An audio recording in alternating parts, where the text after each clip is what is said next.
Yo, what's up mga par? So ngayon ay bibiyahe sana tayo ng joyride, subalit bumuhos ang malakas na ulan. So pagkamalas nga naman ganto talaga ang buhay joyride. Ito yung pinaka number 1 ng kalaban sa joyride, ulan at saka init. Buhay nga naman. So uwi na lang tayo mga par, dahil madulas na yung daan, delikado na, lalo na pag may pasahero tayo na mabigat. Wala tayong nakuhang booking ngayong araw, sobrang lakas ng ulan. So ngayon ay kasalukuyang binabaybay natin itong C5 road na likod ng NAIA terminal.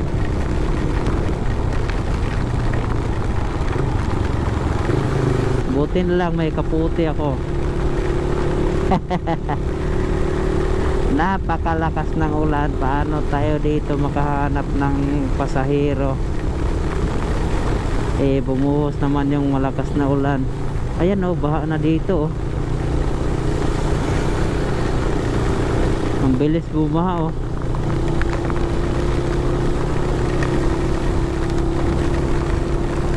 So tulog na lang tayo pagdating ng bahay mamaya.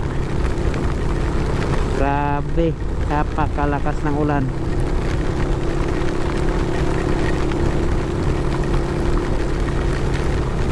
Pero yung sapatos ko basang basa na, nakalimutan ko yung putsak. Ay nako,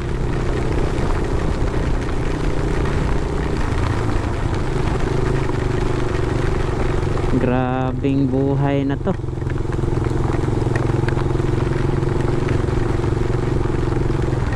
So hanap na lang tayo ng parisan dito sa San Bali.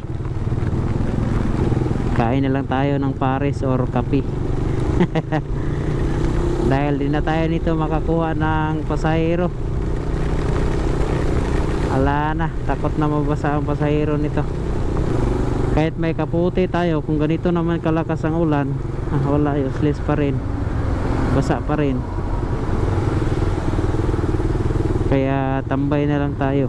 Napaka-traffic pa dito sa service road papuntang Isimbikutan Ayan siksikan